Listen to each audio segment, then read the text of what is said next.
This podcast is sponsored by nobody. Hey dudes, welcome to Splat from the Past, the only 80s themed horror and sci-fi show where things can get totally radical. Now today, I will be welcoming a legend amongst legends in the world of visual and special effects. I am talking about Jim Aupperle. Jim, of course, did visual and special effects for some of your favorite movies in the horror and sci-fi genre that are just iconic classics. The Thing, Ghostbusters, Evil Dead 2, Troll, The Gate, Nightmare on Elm Street 3, Dream Warriors, The Addams Family 1991 remake. So many. Dreamscape, just a lot of great movies. He also co-wrote Planet of Dinosaurs, celebrating its 45th anniversary. He'll be my second guest from that, next to Derna Wild, who's been on 3 times. And it's going to be a great conversation. I talked to him briefly on the phone last week. He's a great guy. It's going to be a great conversation today, and I cannot just wait. It's going to be awesome. So yeah, here is my interview with Jim Aupperle. Hey Jim, welcome to the show. How are you today, sir? Well, I'm doing just fine. How are you? I am just spectacular. This is such a great honor. Thank you for taking the time today. Oh, my pleasure. So, going back in time, did you gravitate toward the sci-fi and horror genres in your childhood? Yes, I would say so. Probably early on more monsters than dinosaurs than, strictly the science fiction. I remember, King Kong and Godzilla and those things very early on. Yeah, the Ray Harryhausen stuff. Yeah, Ray Harryhausen and other stop motion too. I remember seeing Jack the Giant Killer when that came out, and that was effects done by Project Unlimited, and a lot of the best animation in that was by Jim Danforth. So, this was also a name that I always watched out for once I found out who he was, which was mostly through reading Famous Monsters back then. Yeah, all the classic creature feature stuff you liked. Oh, yeah. I mean, they started, when I was a kid, they were showing a lot of the old monster movies on TV, so I was seeing the old Universal movies and the old American International ones. Well, they weren't, the American International wasn't that old now, but, at that time, the things from the 50s, but, they'd all gone to TV. I think the first kind of related film I can remember seeing was probably, Dinosaurs. So, that had stop motion dinosaurs in it, and I saw that in the theater. Nice. Where are you from originally? Southern California. Oh, okay. I'm from San Mateo, California. I'm from the Bay Area, so I didn't know if you were from the Bay Area or not. Well, I've lived in the Bay Area quite a lot. There's been, work here over the years, and it's also a beautiful area. So, absolutely.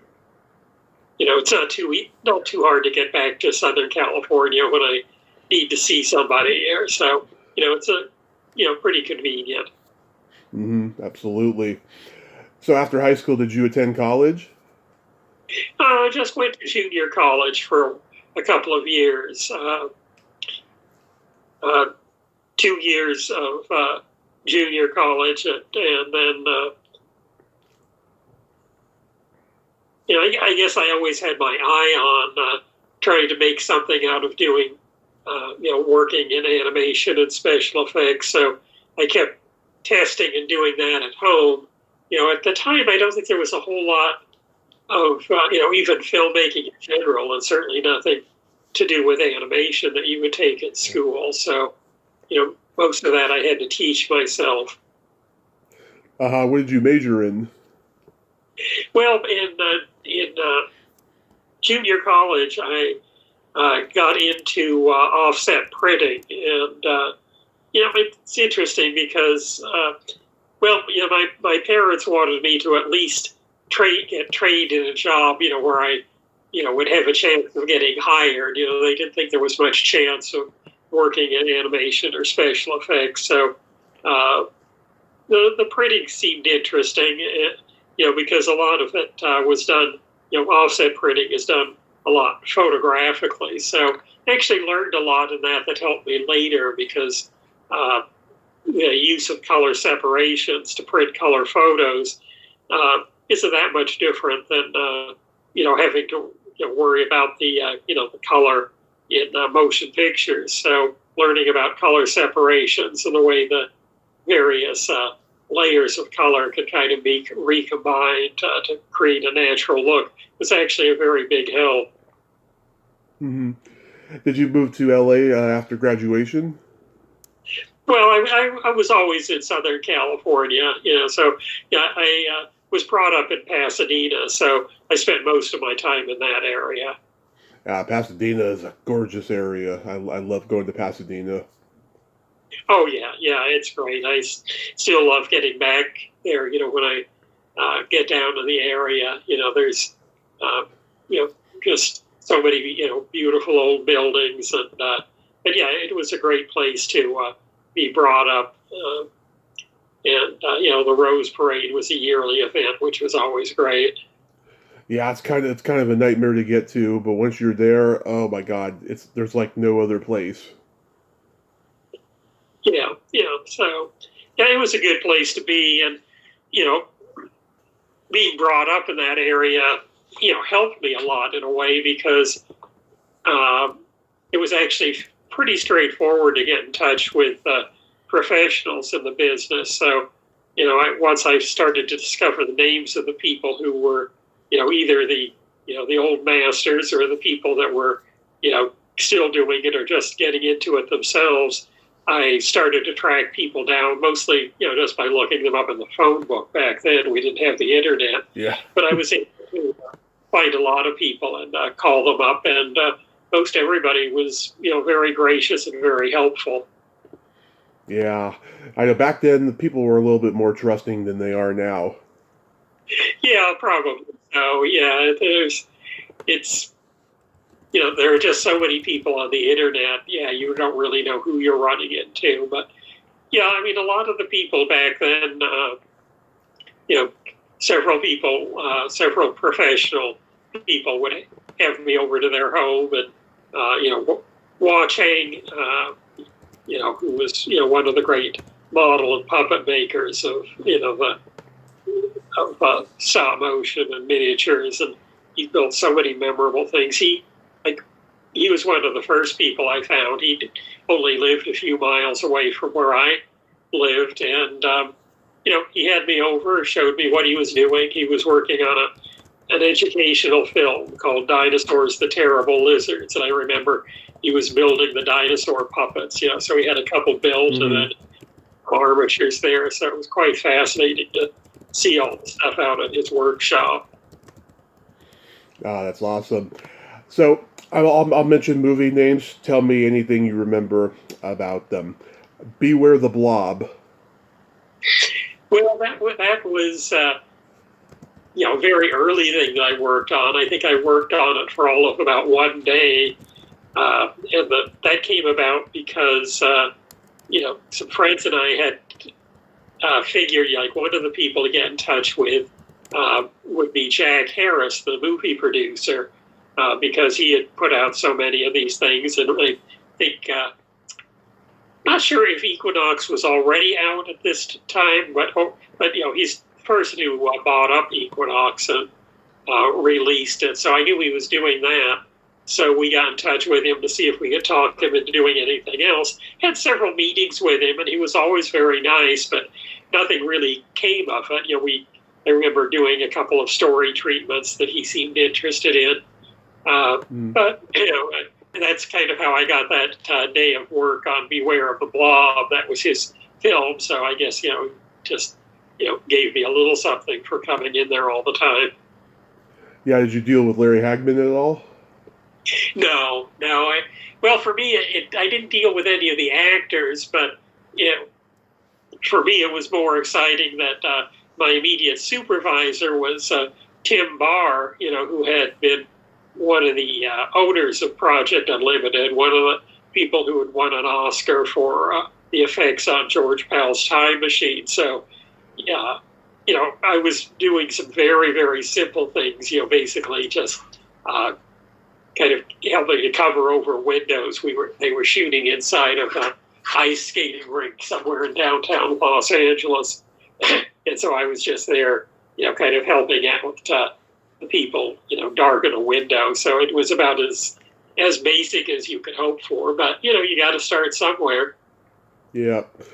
I talked to Howard Zeib about Flesh Gordon. That guy is a force of nature. What do you remember about that movie? Oh, yeah. That was probably one of the real big breaks. I remember when it was first starting, because Dennis Muren was one of the people that I, had looked up in the phone book, primarily because he was doing Equinox, so I got to know him. Later, he went on to, I think he's won more Academy Awards than just about anybody else. Of all of the incredible shows that he's supervised. But back then, he was probably about 20 or so. Just had finished Equinox, and also was extremely helpful. And he was going to be doing effects on Flash Gordon, so I know. He told me about that, and I remember going over to where the shop was. There were basically a few shops because different people were doing it. Dennis was going to be doing the miniature effects like the spaceships and the castles, and that was in Eagle Rock. Jim Danforth was doing some matte paintings and stop motion, and he had a separate stage. And I know Bill Hedge was also doing some effects. So, I know there were at least 3 stages, different places. I went by, again, the one in Eagle Rock where Dennis was going to be working.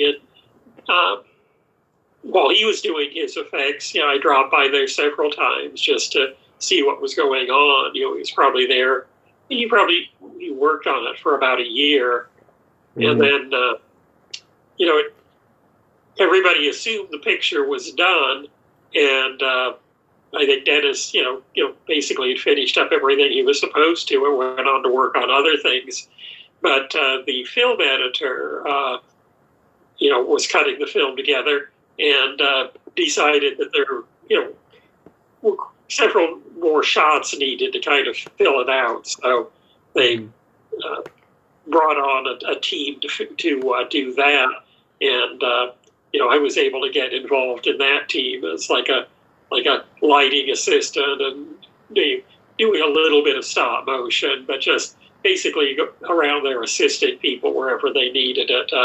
Mike Miner was, basically in charge of it in that period. He had been, the art director on the show. Later on, I think went on to art direct Star Trek II and a lot of other, bigger shows, of course. And Joe Viscoso was there, who was big into pyrotechnics, Bob Costa and Rob Main, who did most of the animation of the talking monster that you see at the end. What's the genesis of Planet of Dinosaurs? Well, that, let's see. Well, it didn't, trying to think just how would you say it started. I remember it, probably about 1975 or so,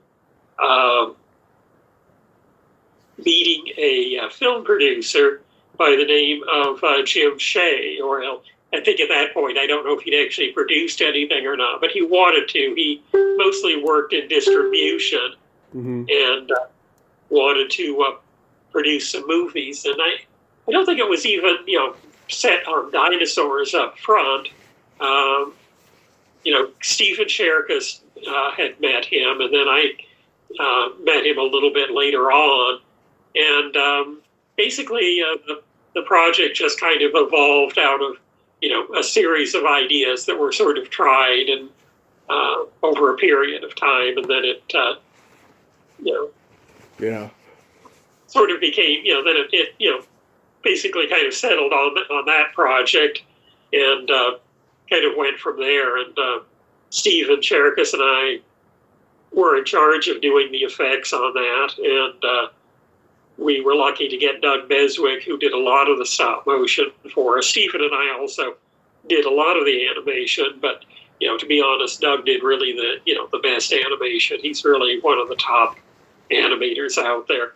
I specialized in doing the lighting and the process projection, the miniature photography, and Stephen is an excellent sculptor, so he built all the dinosaurs.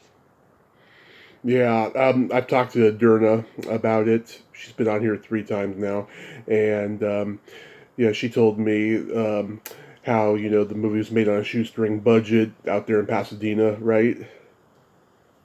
Well, not literally in Pasadena. Well, some of it we did shoot in Pasadena. There was, like a sequence of them trekking along that we shot at a place called Eden Canyon that's in Pasadena. I think most of the exteriors were shot at a place called Vasquez Rocks, which is up off Highway 14 up towards Palmdale. And a lot of movies have been shot there over the years. You could go way back and,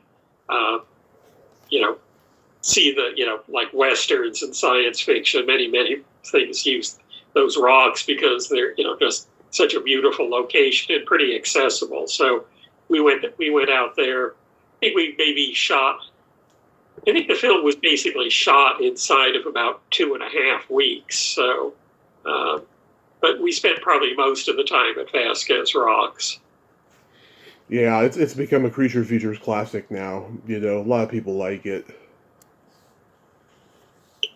Well, it has, Planet has its shortcomings, but at the same time, I'm just, glad that we got it done at all. It was a pretty huge undertaking for people who didn't really have all that much experience, and, to get it done and get it out. And I'm glad it's actually still around after all these years. So, I'm very happy with it. And the movie my dad and I used to watch when I was a kid was Caveman. How was that?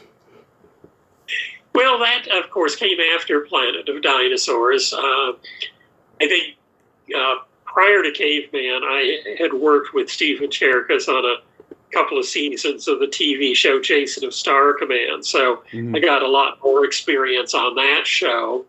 And when Caveman came along in the early 80s, that was going to be supervised by Jim Danforth. Now, I had known Jim. I had met Jim, and he was one of the people. He also contributed to Planet of Dinosaurs by doing several matte paintings for us. But, I guess by the time he was going to supervise Caveman, he decided that, I'd learned enough that I could, be of some help to him. So he hired me primarily to work on the optical printer, printing process plates, but I also did some lighting and things too. So, but I didn't really have any. I wasn't really in control of anything creatively. It was just there doing a job. But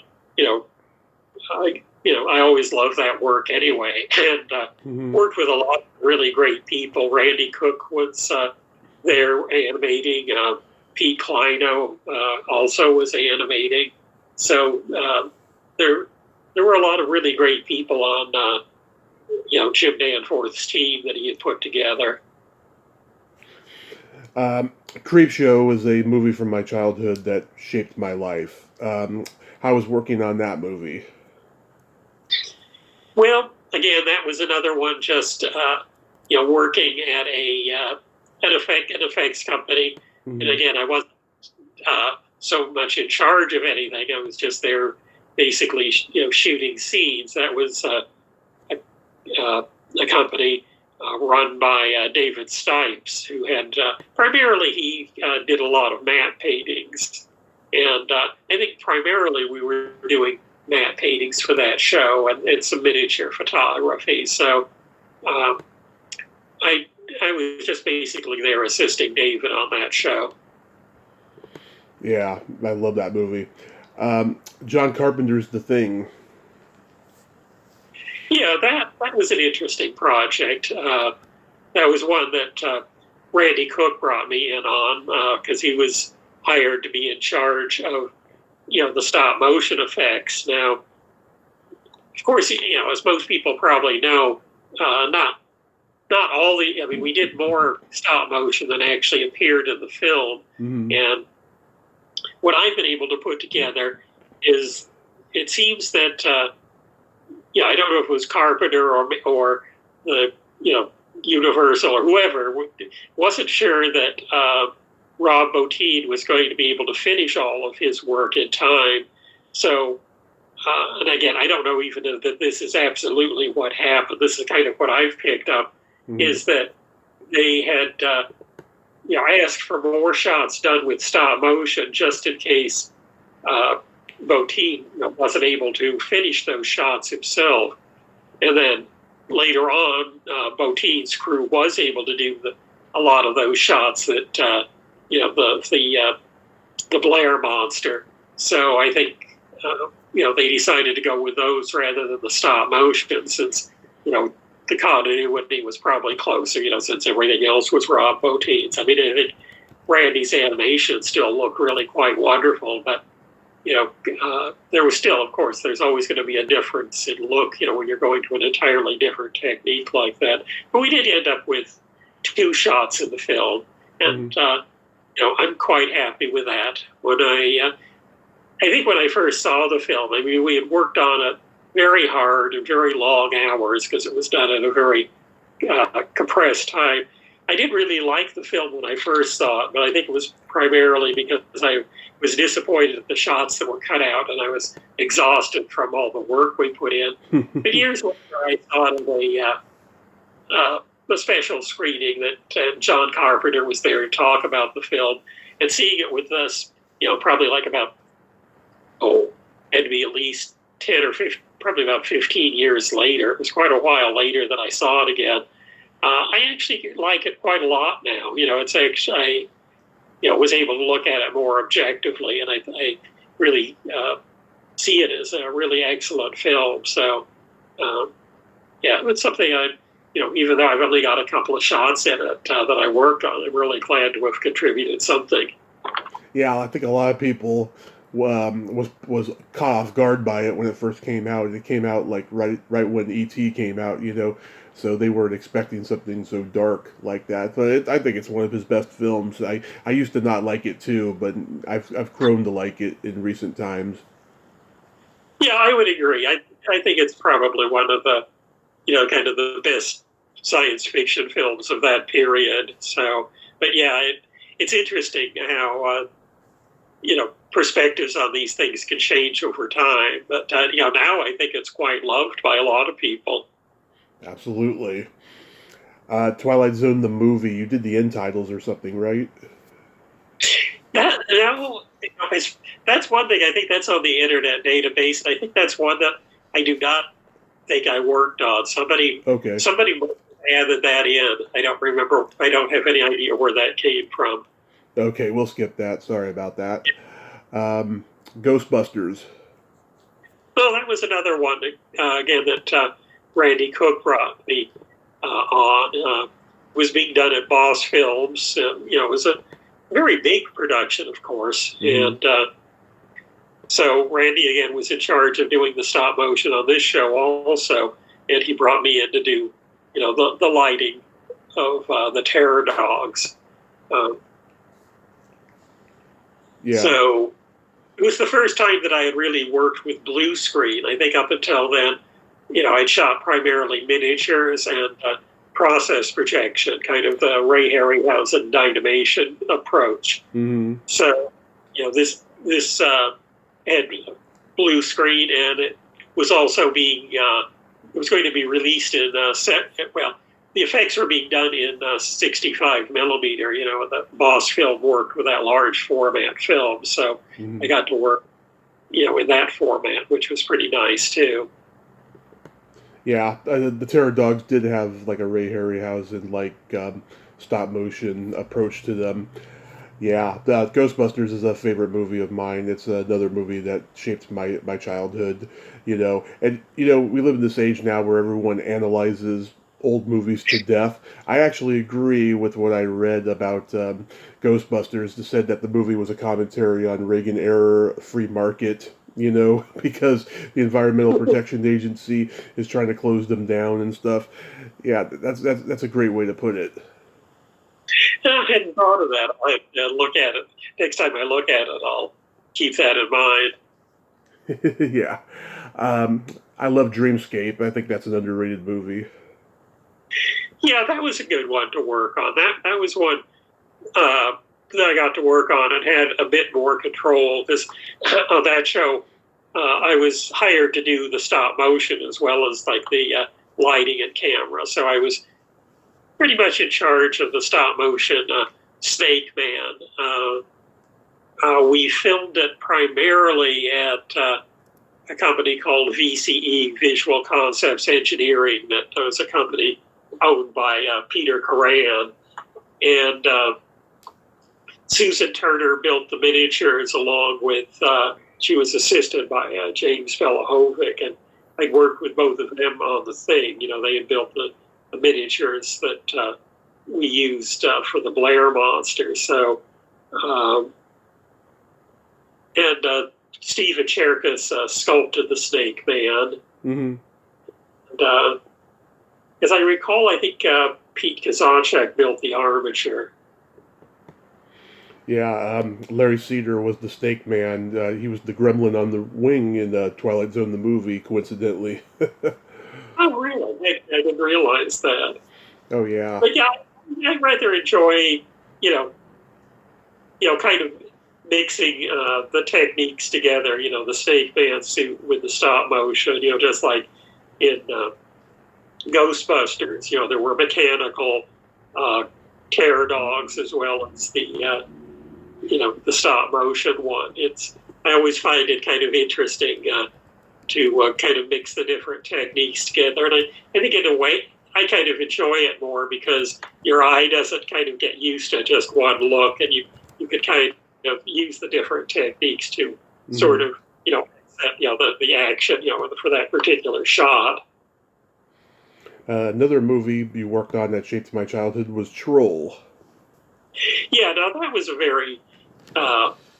fun one to do. That was a show directed by John Beekler, and he's the one who brought me on to it. I had worked with John on Filmation's Jason of Star Command. John, on that show, was in charge of, the various monster suits and things, that they used in the show. And, he went on to have his own, effects company, again, kind of primarily physical things like suits and makeups and things. And then I think Troll might have been the first film he directed. He was getting into directing. I'm pretty sure he directed some other films too. Mm-hmm. But he brought me on to Troll, I'm sure because of our experience together on Jason of Star Command. And that was really quite interesting. It was the first project I worked on for Charlie Band, who, that was the company that was producing Troll. And the live action was all shot in Italy, I think just primarily because it was cheaper to shoot over there, even though it was supposed to take place in San Francisco.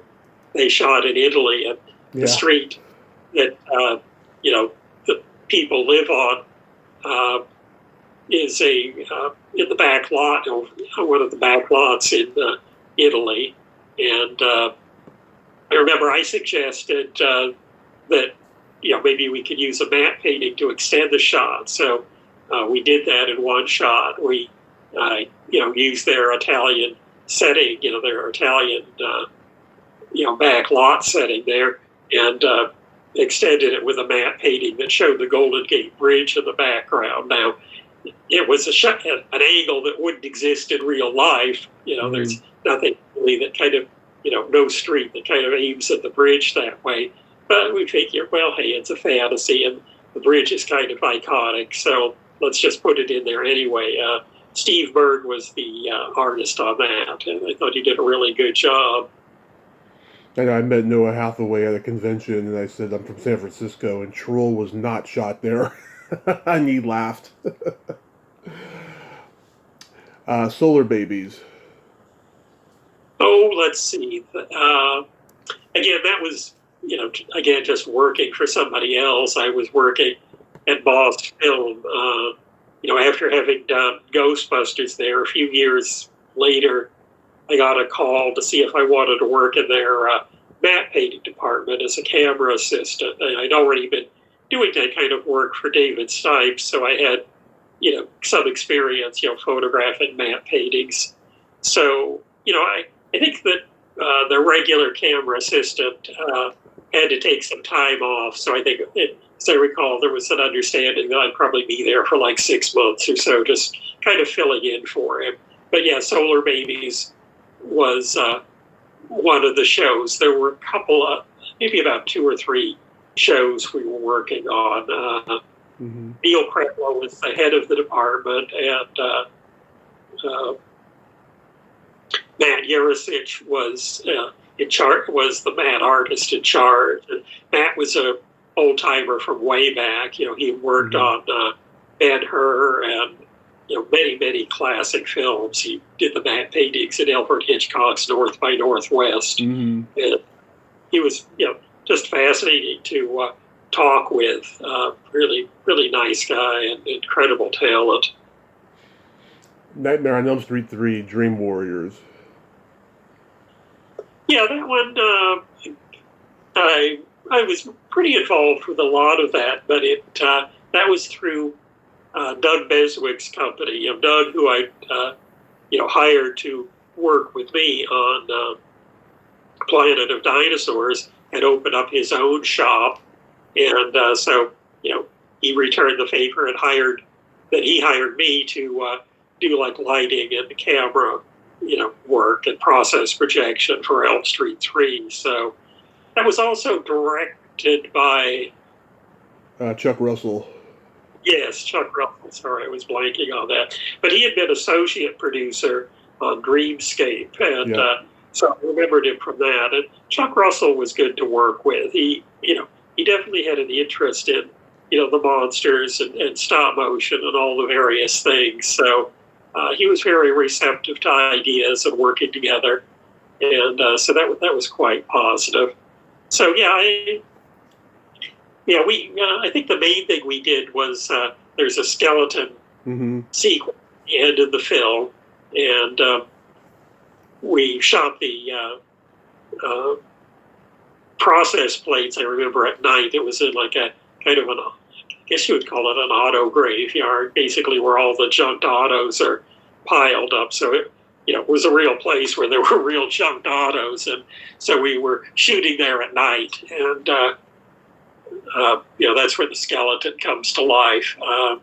There's also a scene where I remember there was a puppet on the wall that comes to life. It has a clay head that reforms to look more like Freddy's, and then it gets down off the wall and grows, transforms into Freddy. So we did that at Doug Beswick's also.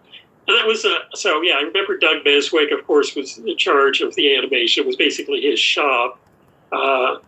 Yancey Calzada was there. He was another person I worked with a number of times over the years. And also Jim Belahovic, who I mentioned, who had worked with Sue Turner back on The Thing and on Dreamscape. He was there, and now in charge of building miniatures on his own. So, I worked with Jim Belahovic on a number of shows over the years. So, a lot of the often the people you kind of work with again and again. And, I've been very fortunate that the people I've worked with have always been very talented and, for the most part, great to get along with. So most of the experiences have been very positive. Nice. How about Evil Dead 2? Let's see. That was another one at Doug Beswick's shop. I don't remember quite how that came up. I think I was maybe working on another show in the early part of that, at another studio. But the primary thing we worked on that was the dancing corpse, the headless corpse that is dancing up in the forest, and so that was of course stop motion, and once again Jim Belahovic building the miniatures, the miniature sets and everything. So that was a very good show to work on. One of the kind of amusing things that I remember is prior to doing the actual animation, I mean, of course, we knew that the skeleton or the corpse had to do this kind of a dance. Mm-hmm. So they had decided that we should film live action first, and to have a reference both for the animation and also so the film editor would have something to cut with, and we'd kind of know what's needed. So I remember they hired a dancer and a choreographer, and I don't remember quite where we shot it, a small stage or something, but it was very simple. I mean, all we had to do was we had a grid behind the dancer, so we could basically see how far the dancer was moving, Mm-hmm. in these shots, and so we, and the person who was there working with us was Robert Tappert, the film's producer. Mm-hmm. How about The Gate? Oh, I'm sorry. I was going to go on a little bit. Oh, I'm sorry. Getting a drink of water there.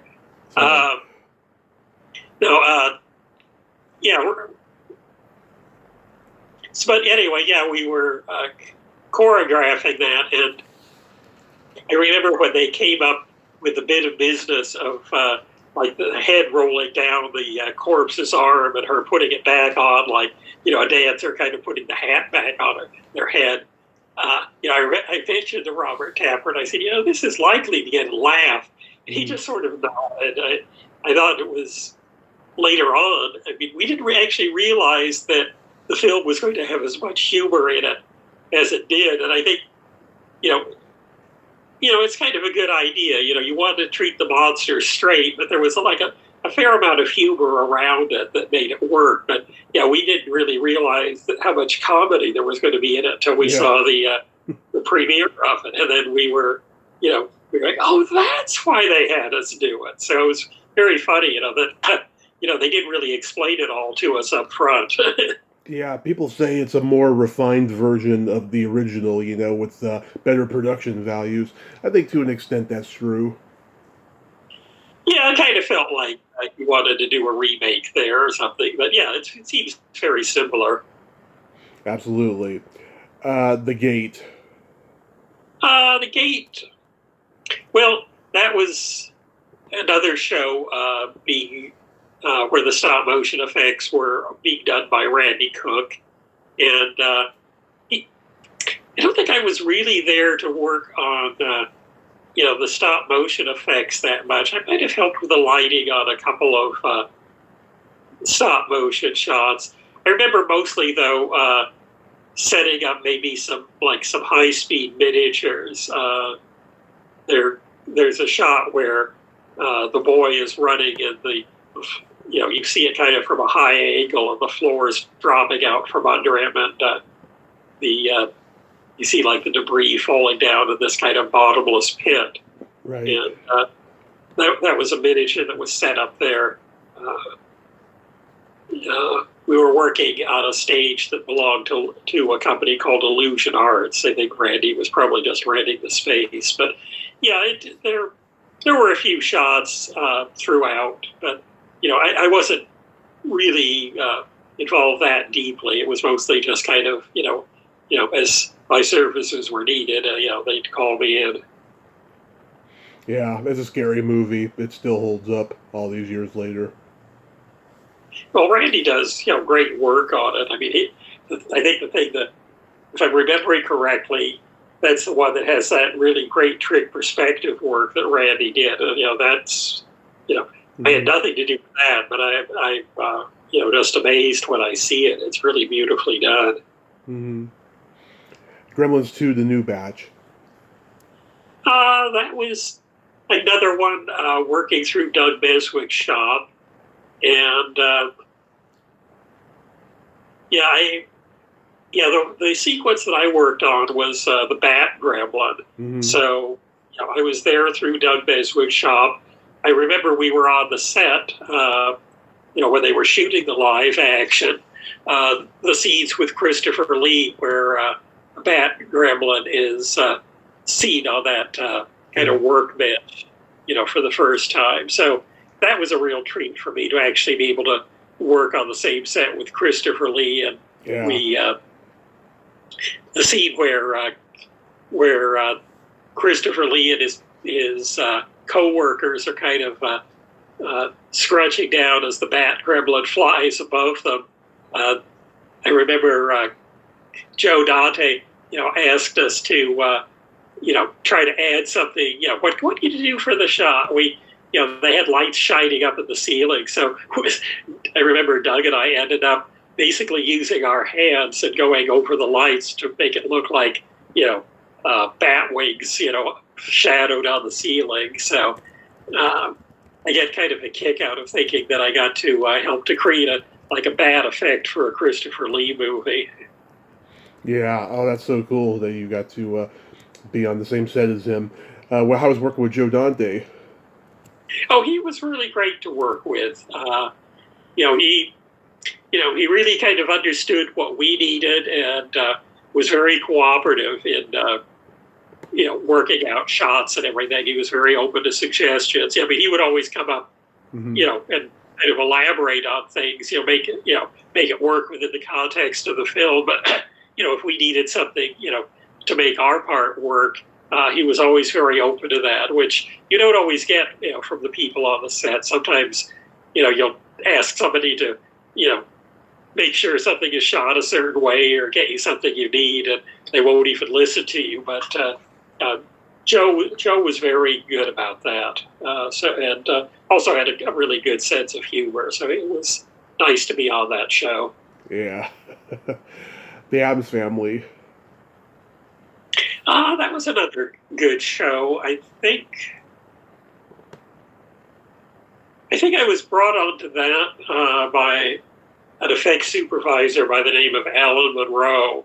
And if I'm remembering correctly, the first time I worked with him was probably back on Beetlejuice. But, he brought me on to Addams Family. And there were actually quite a series of different shots, not necessarily whole log sequences. But whenever they needed kind of an insert of some kind of an effect, we often would set it up that way. And I know a lot of those shots again were filmed at Pete Coran's VCE, Visual Concept Engineering, and there were some stop motion shots of Thing, but a lot of live action inserts. I'd almost have to look at the movie again to remember them all because they were, again, they weren't for the most part, long sequences. They were just kind of shots that would appear, cut in when they needed some kind of an effects insert. Yeah. Cabin Boy. Okay, so that was, that was another one doing it at Doug Beswick's shop. I remember I had been working on Nightmare Before Christmas up in San Francisco, and I was finishing with that. And I think that Paul Gentry had been working with Doug on Cabin Boy, and it just sort of turned out that Paul needed to go on to do something with David Allen about the time I was moving back to Los Angeles. So I just kind of took over, maybe halfway through to, help finish up some of the shots. So, there were a number of, stop motion shots. But again, I'd almost have to look at the movie to remember which is which. Mm-hmm. Yeah, my dad took me to see that movie in the theater, and we laughed hysterically at it. Tremors 2. Let's see. Yeah, that one. I was primarily just on the set, kind of supervising the setup of the background plates. The effects. I think the effects were going to be done at the Tippett shop. I think this was. I think that's really how I got onto it. I also knew the director, Steve Wilson, because I met him a long time before when he was writing articles for Cinefantastique. So, again, it wasn't a lot of work. It was just kind of being there when you're needed. So, but I was always going out to the location and just making sure that the camera was framed properly for what they were trying to get on film. Here Comes the Munsters. Oh, that was another one again, just shooting background plates. I think, very, very little to do with that. I was, again, out on location and, on the sets and things. And I remember on that show, they weren't really as cooperative as they might have been. There was a little more tension on that show. So, that one wasn't really all that fun to work on. But, there wasn't anything horrible. We got through it. Sorry about that. Did you see the new one that Rob Zombie just made? No, I haven't seen that. Is it any good? It looked great. Everybody looked great, but it was very slow and pedestrian. I didn't enjoy it. I turned it off after only like 20 minutes. It was just it wouldn't get to the point, so I couldn't enjoy it. Yeah, I found out I'm not alone, so that's I good. heard that wasn't received all that well. It seems like a lot of films are kind of running into that. I heard like the new Halloween he put out was pretty terrible also. Yeah, I have no desire to see that. No, I actually stayed away from both of them. I am looking forward to the Pinocchio that Del Toro's has coming out, the stop motion one. That looks like it could be really excellent. Oh, I didn't even hear about that one yet. Oh, I love Pinocchio. I might check that out. Oh, definitely. It's an entirely different approach, and looks much more like really old book illustrations. The things are the few scenes I have seen, like in the trailer, have a really kind of graphic, gritty look to them. And it looks like it's going to be quite good. I think Disney's Pinocchio is just an unrecorded masterpiece. I love that movie. The first original one. Yeah. Yeah, the original cartoon is excellent. I mean, I know I saw that when I was a little kid because Disney would always be re-releasing the film. So, I saw it sometime, even though it was made in the 40s, I probably saw it, sometime in the 60s. But, those films out every few years. And, I love the original Disney Pinocchio. But, they came out with this sort of live action CG remake that I heard was just terrible. How about Hellboy? Oh, that was good to work on. That was I'd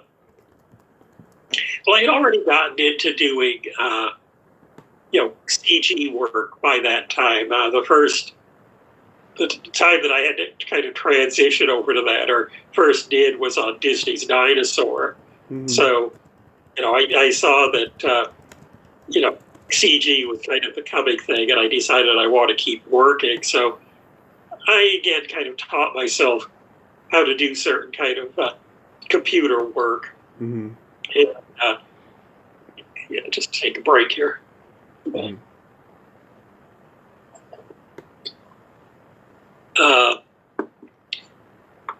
But anyway, it was Disney's Dinosaur. I learned to do CG, but after doing a couple of shows at Disney after Dinosaur, I also worked on Treasure Planet. So I was there at Disney for several years, but then got time to look for something else, and I connected with the Tippett studio and got hired back up there. So that was when I moved back to the Bay Area. They were doing Hellboy, and I think that was the first CG project I did at the Tippett studio. Before that, many years before that, I'd worked for them on RoboCop 2. That was a stop motion project, and I'd known Phil for many years. But so I got hired at the Tippett studio, and I liked working on that show a lot. That's another one, that I was mentioning, kind of like, the Terror Dogs, the creatures, which actually kind of reminded me. I think they called it Sam. I don't, but they sort of reminded me of the Terror Dogs anyway. But they had live action, kind of mechanical things of that creature, as well as adding in the CG. Mm-hmm. And I really liked that because it kind of gave us something to aim for and make the two match together, so that they are intercut in the film was a challenge that I really liked. And I remember, I wasn't in a position, where I was, meeting with Del Toro or anything, but, we would get told, his notes and what he wanted us to concentrate on. And I remember, I still think to this day that, of almost any CG project I worked on, mm-hmm. Del Toro had the most well thought out and focused ideas of what he wanted. So often on CG, it seems like the powers that be are just sort of asking, for anything that, doesn't necessarily have to, like it's even a work. It's almost like they're just like tossing out ideas. But Del Toro's ideas were always focused and kind of to the point and always moving it ahead. So I really appreciated, being on a show like that. Awesome. So you're mostly retired these days? Oh, at least for the time being. Things slowed down with COVID, mm-hmm. and I haven't really been working on anything, that recently. I'm still doing a few kind of odd jobs for the Tippett shop, but not really, not really doing any working on any films right now. I ended up, helping him on his Bad God film that is coming, and so that was sort of that was really a nice one to be involved in. Really a bizarre movie and some, fantastic shots in there to work on. Yeah, what do you think about CGI? Because you got to come up in the last golden era of the old technology. Well, I think CG, can work very well. I think, to me, though, there's a problem with it now, in a way, because, of the way it can be turned out more like a factory, I think. To me, the CG now, even though the technology has evolved and they can do things, much easier and supposedly with a higher degree of realism than they used to.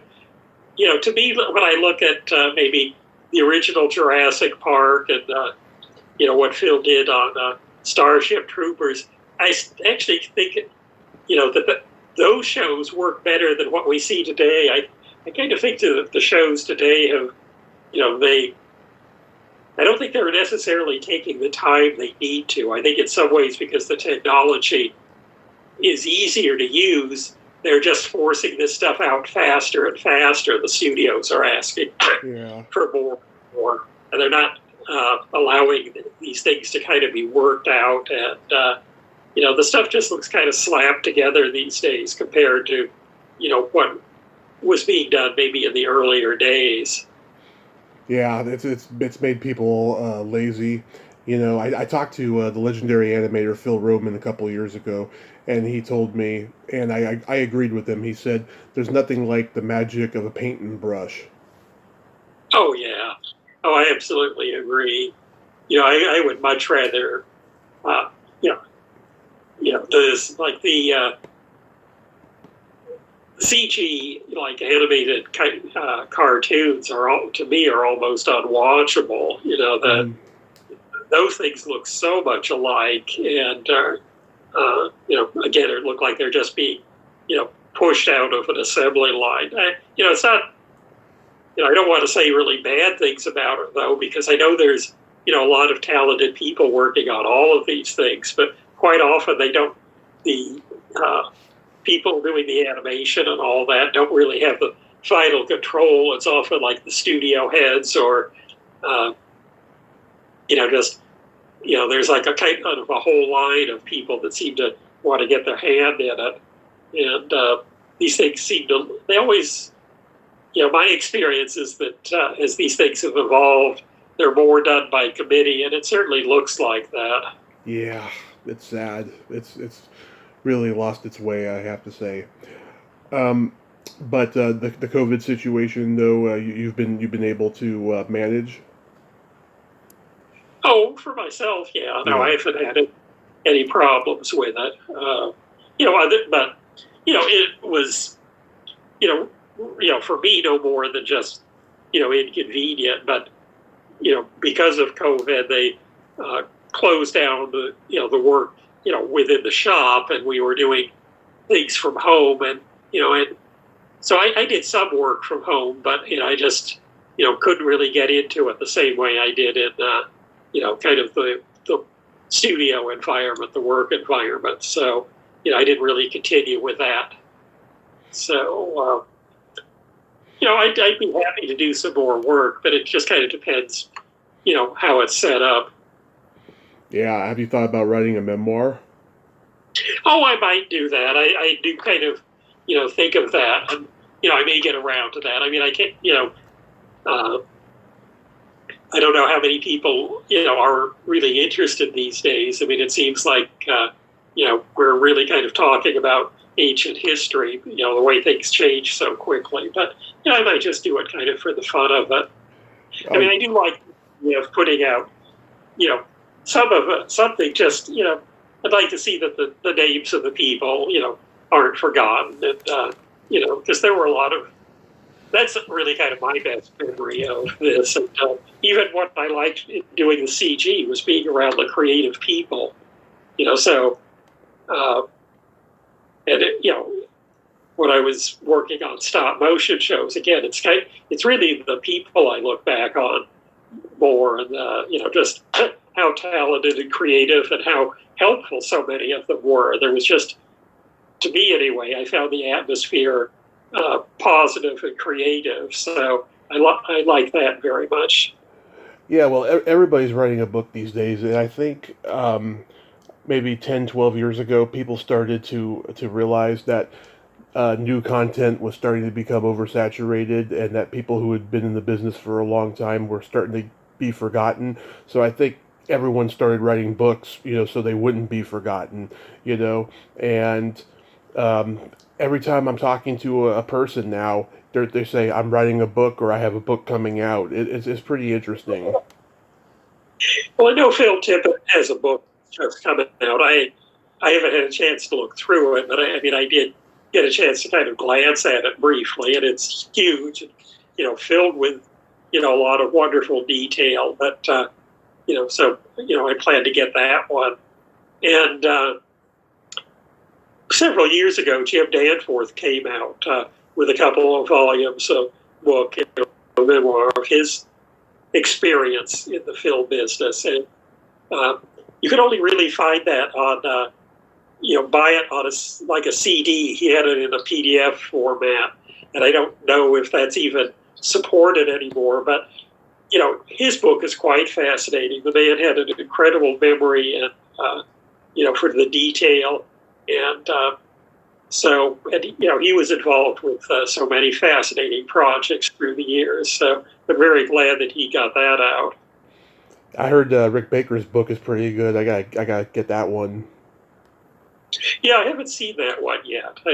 I've heard very good things about it. And Rick is, of course, one of the major creative people of that generation. He just did such incredible work.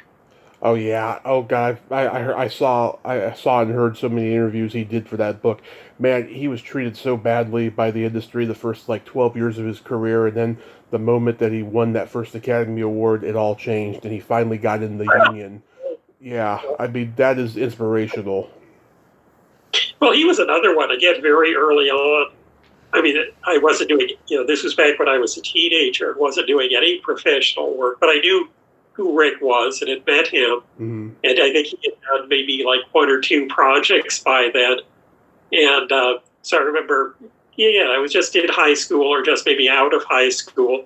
I called him up and, he loaned me the ape suit that he built for that John Landis movie Schlock. And I borrowed that for a week. Went out and shot some trick perspective with it. So, that's just an example of how, nice and,